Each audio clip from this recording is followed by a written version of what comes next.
When you look closely at the map, you'll see those little dots in the middle of the ocean. Some people think they're just a random patch of land with no inhabitants because they're completely detached from the rest of the world. But imagine finding an island chain that initially no one lived on, then turning it into a crucial stop for pirates. Yeah, that's basically how Cabo Verde came about. But as you know by now, there's more to the story than that. So let's go ahead and learn more about this beautiful, complex country, shall we? Before the Portuguese showed up, there's no conclusive evidence that anyone lived here. But some historians think the Phoenicians, Moors, or other Africans might have stopped by centuries before, just passing through. But the story we can confirm really begins in the mid-15th century. The Portuguese were on a massive mission, an age of discovery undertaking led by people like Prince Henry the Seafarer. They were obsessed with finding new trade routes, trying to bypass the high customs duties and control points of the overland spice routes. So, in the 1450s and 60s, several different navigators, like the Venetian Alvise da Mosto and the Genoese Antonio da Noli, started charting these islands. But the official discovery is often attributed to Antonio da Noli around 1460. The Portuguese, being the sea masters they were, started naming these newly sighted islands after the saints of the day. And just 2 years later, in 1462, the first settlers arrived from Portugal and landed on the island of Santiago. Here they did something huge. They founded Ribeira Grande, now called Cidade Velha. And can you guess what made this city so special? It was the oldest European city in the tropics. It was the first European overseas colony in sub-Saharan Africa. But then something happened. Suddenly these remote islands transformed into a strategically critical offshore entrepot for the horrifying triangular trade. Ships would bring manufactured goods, firearms, and rum from Europe, trade them here and on the mainland for enslaved people, who were then shipped across the Atlantic, especially to northern Brazil, and traded for raw materials like sugar, which went back to Europe. It was a centuries-long, deeply vicious cycle. And get this, Cabo Verde even became known for its pano cloths. These were valuable cotton fabrics, often woven by enslaved people right here on the islands, and they were used as currency to buy more enslaved people from the mainland. So, in the end, tens of thousands of human lives passed through these ports. But you know what? All that wealth and traffic made Ribeira Grande a massive target. Portugal tried to monopolise the trade, but the English and Spanish challenged it through piracy. So they started attacking the city in 1541. The English even attacked twice, once in 1585 under the command of the famous privateer, Francis Drake. Then, after a particularly bad French attack in 1712, the colonial government decided to move the capital to a more defensible spot, Praia. So now you're probably thinking, the economy's doing better since the capital moved, right? Well, let's fast forward to the 19th century, and you'll see the bigger picture. At this point, the Portuguese rulers finally gave up the slave trade around 1876, even though slavery was officially abolished on the islands just 2 years later in 1878. But honestly, it didn't fix things. This, along with severe recurring droughts and famine, just sucked the life right out of the economy. Fortunately, there was a tiny spark of hope in the mid-1800s, because when massive oceanic ships switched from sail to steam power, ports like Mindelo briefly became vital coaling stations. But even that was short-lived, because the opening of the Suez Canal in 1869 basically rerouted all that business. And just like that, the opportunity was gone.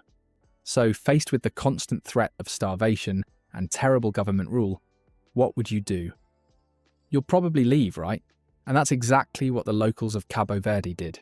Emigration became the norm, and even the poorest people would travel south to places like São Tomé and Príncipe to work on plantations. This is how the vast, global Cabo Verdean diaspora began. But now, let's skip ahead to the mid-20th century. Portugal tried to quiet the growing calls for freedom by calling the islands overseas provinces in 1951, although no one was really buying into it. And this is where we meet our hero, Amilcar Cabral. He was a revolutionary leader, a native of Cabo Verde, and he co-founded the PAIGC, or the African Party for the Independence of Guinea and Cape Verde, in 1956. And his goal was simple: complete independence for both Cabo Verde and Guinea-Bissau. When peaceful protests failed, the PAIGC launched an armed struggle in 1963. 10 years later, Cabral was assassinated, and unfortunately, he never got to see his full vision realised. But his sacrifice wasn't in vain, because a military coup in Portugal in 1974 finally paved the way for negotiations. And that's how, on July 5th, 1975, the Republic of Cabo Verde achieved full independence. The first few years after that were all about uniting the two territories, with Aristides Pereira becoming the first president. But a 1980 military coup in Guinea-Bissau broke that political dream. So the Cabo Verdean branch went its own way, becoming the PAICV. They started as a one-party state, but the pressure for democracy was mounting. By 1992, a new constitution ushered in a stable multi-party system. This is key because it made Cabo Verde one of the most remarkably stable democracies in all of Africa. The two main parties have been trading power ever since, but the commitment to constitutional rule, that's held firm, which is a massive achievement. So, from uninhabited rocks to a brutal crossroads, a target for pirates, a victim of famine, and finally a stable, proud democracy. That's the power of the Cabo Verdean story. But history is nothing without context. That's why up next, we're diving into the unique geography of this place. So, picture this. We're talking about an archipelago of 10 islands and various islets, located around the coast of West Africa. That name, Cabo Verde, actually comes from Cape Verde, which is the westernmost point of the African continent, located in nearby Senegal. And let me tell you, this place is a cluster of volcanic rocks that rose from the depths of the Atlantic about 135 million years ago, and it's part of the Macaronesia group, which includes places like the Azores and the Canary Islands, literally translating to the Islands of Bliss. The islands are split into two main groups, which is super important for understanding the whole country. Up north, you have the Barlavento group, the Windward Islands. Then down south, you have the Sotavento group, the Leeward Islands. The capital, Praia, is down in the Sotavento group, on the island of Santiago.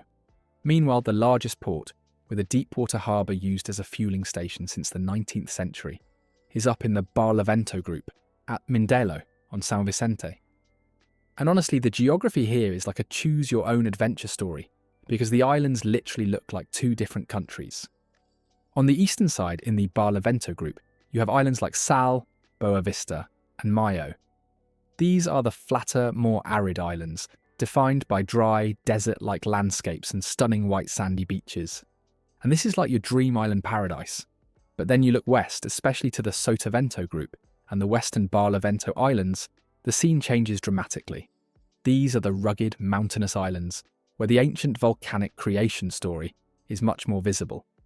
We're talking massive mountain ranges and steep cliffs, sometimes rising up to 800 metres or 2,625 feet from the ocean. The most intense example is Fogo, which literally means fire. It's home to the nation's highest point, the Pico de Fogo, soaring up to 2,829 metres or 9,281 feet. And it's not just a mountain, folks. It's an active volcano. It last erupted in 2014, reminding everyone that this geology is still being formed. Now, with all that volcanic debris, you'd think the soil would be rich, right? Wrong. The soils are primarily volcanic and rocky, and they're generally shallow and coarse. Over 3/5 of the land is arid, meaning it's suitable only for rough grazing. In fact, almost a quarter of the land is just exposed rock, which means only a small fraction of the total area has enough soil and water for proper agriculture. So, farming's incredibly hard here, and this difficulty is mostly down to the climate. February is the coolest month, with temperatures in the low 70s Fahrenheit or low 20s Celsius, and August and September are the hottest, reaching the low 80s Fahrenheit or high 20s Celsius. But what do all these rocks, volcanoes and sea lanes mean for the people who live here? Well, that's up next, because it's time we talk about the economic landscape of Cabo Verde. For a small island nation of only about 525,000 people, their economic progress is impressive. Since its independence in 1975, this archipelago has become a total beacon of democratic stability. And right now, the political landscape is split. The MPD runs the executive, with Ulysses Correa e Silva as Prime Minister since 2021. But the opposition PAICV holds the presidency with José María Neves. It's a classic separation of powers that keeps things balanced. And a recent win for the PAICV in the December 2024 local elections proves that the two-party system is always shifting, and the next big elections are set for 2026, so watch out for that. Now, Cabo Verde's economy is defined by one massive problem. Remember how we said only a small fraction of the land is farmable? Well, they also have virtually no mineral resources, meaning they couldn't rely on farming or mining. So what they did was they built a service economy. Tourism makes up about 25% of the country's entire GDP, and the bounce back since the pandemic has been intense. In 2024, the economy grew an estimated 7.2% to 7.3%, amounting to $2.8 billion US. This was fueled by a surge in visitors. And just to put that into perspective, tourist arrivals hit 1.18 million in 2024. This growth has had great effects. The services sector drove over 70% of that expansion, helping the national poverty rate drop to 14.4%. But even better, inflation fell sharply to just 1% on average in 2024, down from 3.7% in 2023. That's the lowest level in recent history, meaning people's real incomes are actually growing. But of course, it's not all perfect. The government is doing a serious balancing act, trying to tackle huge goals, like a push to eradicate extreme poverty by 2026. That means they're spending money on social programs, which slightly widen the fiscal deficit. The biggest challenge, though, is debt. Central government debt in 2024 stood at a high 110.2% of GDP. That's a lot of debt for a small country. Now they're working hard on reforms and strong growth, hoping to bring that debt down below 94% by 2027. Looking ahead, growth is projected to stay strong, around 5% in the medium term, but there are real risks, aren't there? They're heavily dependent on European tourism and imported goods, making them vulnerable to global shocks and price spikes. Plus, those climate-related shocks like the droughts and storms we talked about are always a serious risk. So how does a nation that's tiny but mighty and constantly battling the elements find its soul? Through culture, that's how. Alright, you know how this country is geographically stuck between continents? Well, the culture is the same way, and it's a beautiful thing. It's a synthesis, a stunning Creole creation, and nowhere is that more obvious than in the music and the arts. Let's start with the arts. Cabo Verde has this rich body of oral tradition, right? They're called the New Lobo Tales, which feature characters like Tilobo and Chibinho. These narratives have roots straight back to West African folklore, but they've been completely reborn here, on the islands, and essentially it shows how African culture was never lost. It was just remixed. And speaking of remixing, let's talk about the music, because it is everywhere and it is a powerful force in everyday life. You have African traditions reborn in the Batuko, which means to beat in Portuguese. This is a genre that features polyrhythm and a fantastic call and response style, often performed by a group of women. Then you have the more European influence styles. For instance, the morna is the soulful, heartbreaking, beautiful lament, kind of like the Portuguese fado, or maybe a bit like American jazz blues. It tells the deep stories of poverty, politics, and the people's history, from the dark days of their enslaved past to the pride of hard-earned independence. And then you have the funana, which is a fast-paced, high-energy dance genre, often featuring the gaita, which is like an accordion. But if you want to know Cabo Verdean music, you have to remember this one name, Cesaria Evora. She was, and still is, a national icon. Known as the Barefoot Diva, because she often performed without shoes, she became famous worldwide for her mornas and her slightly faster, upbeat coladeras. Her music is the sound of saudade, a deep, melancholic yearning for home and for the past. Her songs are the soundtrack to the entire nation. And this strong cultural identity didn't just stay in the music. Because guess what? They actually started their own literary movement. Back between 1936 and 1960, there was a cultural magazine called Claridade. And it became the hub for all these writers who were ready to totally break away from Portuguese literary traditions and establish a distinct Cabo Verdean identity.